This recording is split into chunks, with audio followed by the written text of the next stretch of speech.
Viewers, ஜப்பான்ல மட்டுமே நடக்கிற ரொம்பவும் சூப்பரான 7 விஷயங்களை பத்தி தான் நம்ம இந்த வீடியோல பார்க்க போறோம். ஜப்பான் மக்கள் செய்யற இந்த விஷயங்கள் எல்லாம் பார்க்கும் பொழுது ஜப்பான் எவ்வளவு சூப்பரான நாடுங்கறத புரிஞ்சுப்பீங்க. இந்த வீடியோ பிடிச்சிருந்தா லைக் பண்ணுங்க, ஷேர் பண்ணுங்க. நம்ம சேனலை புதுசா பார்க்கறவங்க தமிழ் கலாட்டா நியூஸ் சேனலுக்கு சப்ஸ்கிரைப் பண்ணுங்க. கூடவே பக்கத்துல உள்ள பெல் ஐகானையும் கிளிக் பண்ணுங்க.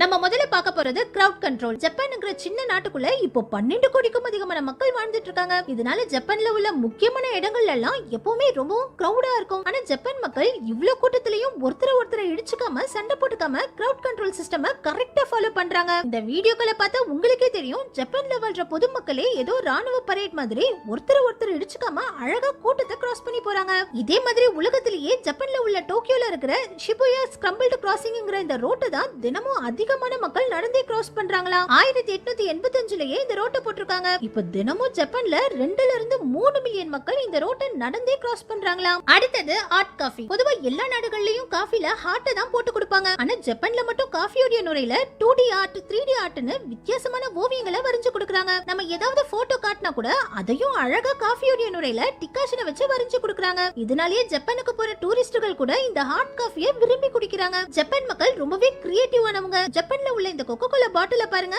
இந்த கவரை பிரிச்சு இந்த கவர்ல இருக்கிற இந்த ஸ்டிப்பை பிடிச்சு இழுத்தா கோகோ கோலா கவரே பூ மாதிரி மாறிடுது. இது மட்டும் இல்லாம ஜப்பான்ல கூல் ட்ரிங்க்ஸ்களை உடனடியா ஃப்ரீஸ் பண்றதுக்காகவே இந்த ஃப்ரீசிங் மிஷினையும் வச்சிருக்காங்க. நம்மளுடைய கூல் ட்ரிங்க்ஸ் ரொம்ப நேரம் சில்லுன்னு இருக்கணும்னா இந்த மிஷின்ல வச்சா போதும், உடனே கூல் ட்ரிங்க்ஸ் ஃப்ரீஸ் ஆயிடும். இது மட்டும் இல்லாம பொதுவா மத்த நாடுகள்ல விக்கிற உணவுகள்ல வெளியில பாக்கெட்ல போட்டு இருக்கிற டிசைன் மாதிரி உள்ள இருக்காது. ஆனா ஜப்பான்ல மட்டும் வெளிய பாக்கெட்ல அந்த உணவை என்ன டிசைன்ல என்ன சைஸ்ல போட்டிருக்காங்களோ அதே டிசைன்ல அதே சைஸ்ல தான் பாக்கெட் குள்ளேயும் வச்சிருப்பாங்க. அடுத்தது சில்ட்ரன் சேஃப்டி. உலகத்துல உள்ள நாடுகள்லயே ஜப்பான் தான் குழந்தைகளுக்கு ரொம்பவும் பாதுகாப்பான நாடுன்னு சொல்றாங்க. ஜப்பான்ல 2 வயசு குழந்தைய கூட தனியா ஷாப்பிங் அனுப்ப முடியுமா. இத பெற்றோர்கள் அங்க ஒரு நடைமுறையாவே செஞ்சுட்டு இருக்காங்க. 2 வயசு குழந்தைய கூட தனியா ஷாப்பிங் அனுப்பிட்டு அந்த குழந்தைக்கே தெரியாம அந்த குழந்தை தனியா ஷாப்பிங் போயிட்டு வந்தத வீடியோ எடுத்து சோஷியல் மீடியாஸ்ல அப்லோட் பண்றாங்க. இதே மாதிரி ஜப்பான்ல குழந்தைகள் ரோட்டை கிராஸ் பண்றதுக்கு இந்த மாதிரி கையை மேல தூக்கி காட்டினாலே போதும், வண்டியில போறவங்க உடனே வண்டியை நிறுத்தி குழந்தைகளை ரோட்டை கிராஸ் பண்ண விடுறாங்க. இந்த வீடியோக்கள் எல்லாம் பாருங்க, ரோட கிராஸ் பண்ற குழந்தைகளும் தன்னுடைய தலையை கீழே குனிஞ்சு நன்றி சொல்லிட்டு தான் போதுங்க.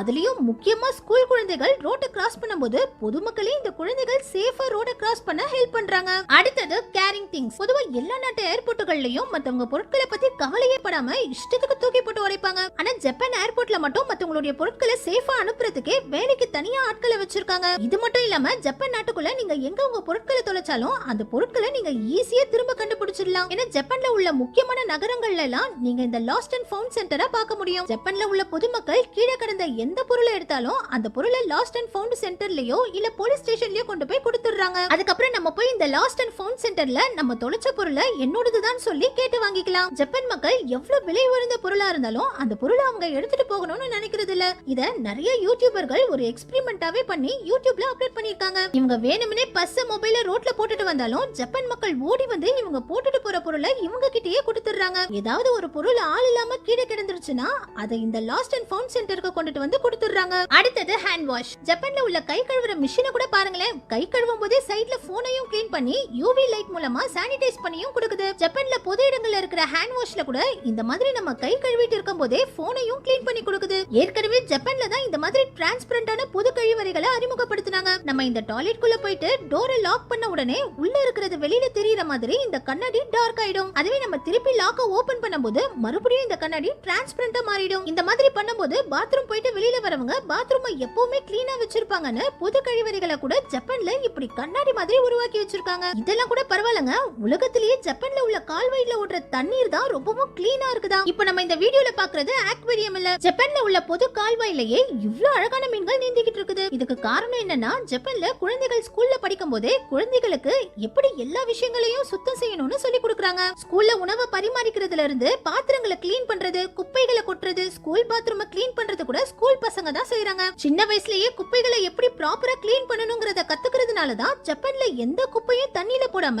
இங்க உள்ள கால்வாய்கள் எல்லாம் இவ்வளவு சுத்தமா இருக்குது. அடுத்தது ஃபயர் சர்வீஸ். ஜப்பான்ல இருக்கிற ஷிரேகாவாங்கிற இந்த கிராமம் தான் ஜப்பானுடைய ரொம்பவும் பழமையான கிராமமா. இப்பவும் இங்க உள்ள வீடுகள் கூரை வீடுகளா தான் இருக்குது. இதனால இந்த வீடுகள் தீப்பிடிச்சு எரிஞ்சிட கூடாதுன்னு இந்த கிராமம் முழுக்க இந்த automatic fire auto system set பண்ணி வச்சிருக்காங்க. இந்த கிராமத்துல கிராமத்துல ஏதாவது ஒரு வீட்ல தீ பிடிச்சாலும் இந்த கிராமத்துல உள்ள எல்லா தீயணைப்பு கருவிகளும் ஆட்டோமேட்டிக்கா ஆன் ஆகி இந்த மாதிரி தண்ணியை பீச்சடிக்க ஆரம்பிச்சிடுது. இவங்க நாட்டுல உள்ள இந்த பழமையான கிராமத்துக்கு எதுவும் ஆயிடக்கூடாதுன்னு இப்படி சூப்பரான தீயணைப்பு சிஸ்டத்தை செட் பண்ணி வச்சிருக்காங்க. இது மட்டும் இல்லாம உலகத்துல உள்ள தீயணைப்பு சர்வீஸ்லயே ஜப்பான்ல உள்ள தீயணைப்பு சர்வீஸ் தான் ரொம்பவும் அட்வான்ஸ்டு டெக்னாலஜியோட இருக்கிற தீயணைப்பு துறையா. மார்ச் 7, 1948ல ஜப்பான்ல உள்ள டோக்கியோல இந்த தீயணைப்பு துறையை ஆரம்பிச்சிருக்காங்க. அதுல இருந்து இப்ப வரைக்கும் ஜப்பான் தான் தீயணைப்பு துறையில நம்பர் 1 இடத்துல இருக்காங்க. ஏன்னா ஜப்பான்ல அடிக்கடி நிலநடுக்கம் சுனாமி எல்லாம் வர்றதுனால ஜப்பான் தீயணைப்பு துறைக்கு ரொம்பவும் முக்கியத்துவம் கொடுக்கறாங்க. நம்ம கடைசியா பார்க்க போறது Japan special. KFC, McDonald's, KitKat போன்ற பெரிய நிறுவனங்கள் கூட ஜப்பானுக்குன்னு ஸ்பெஷலா நிறைய டிஷ்ஷஸ்களை பண்றாங்க. KFC நிறுவனம் ஒவ்வொரு வருஷமும் கிறிஸ்மஸ் டைம்ல ஜப்பானுக்குன்னு ஒரு ஸ்பெஷல் பக்கெட் சிக்கனை சேல் பண்றாங்க. இதுல சிக்கன் கூட சேர்த்து KFC நிறுவனம் நிறைய கிஃப்ட்களையும் கொடுக்கறாங்க. இதனாலேயே ஒவ்வொரு வருஷம் கிறிஸ்மஸ் அன்னைக்கு ஜப்பான் மக்கள் KFC சிக்கனை போட்டி போட்டுக்கிட்டு வாங்குறாங்க. இதே மாதிரி மெக்டொனால்ட்ஸ் நிறுவனமும் ஜப்பான்ல மட்டும் சில ஸ்பெஷலான டிஷ்ஷஸ்களையும் ஸ்நாக்ஸ் பாக்ஸ்களையும் விக்கிறாங்க. கிட்கேட் நிறுவனமும் ஜப்பான்ல மட்டும் தான் அதிகமான ஃபிளேவர்ஸ்கள்ல கிட்கேட் சாக்லேட்களை விக்கிறாங்க. ஜப்பான்ல மட்டும் கிட்கேட் நிறுவனம் 300க்கும் அதிகமான ஃபிளேவர்கள்ல கிட்கேட் சாக்லேட்டை விக்கிறாங்க. இதே மாதிரி உலகத்திலேயே ஜப்பான்ல தான் அதிகமான வெரைட்டிஸ்ல நூடுல்ஸ்களை விக்கிறாங்க. ஜப்பான்ல மட்டும் 2000க்கும் அதிக வகையான கப் நூடுல்ஸ்களை விக்கிறாங்க. இத ஜப்பான்ல மக்கள் பார்வைக்கு ஒரு கண்காட்சி மாதிரியே வச்சிருக்காங்க.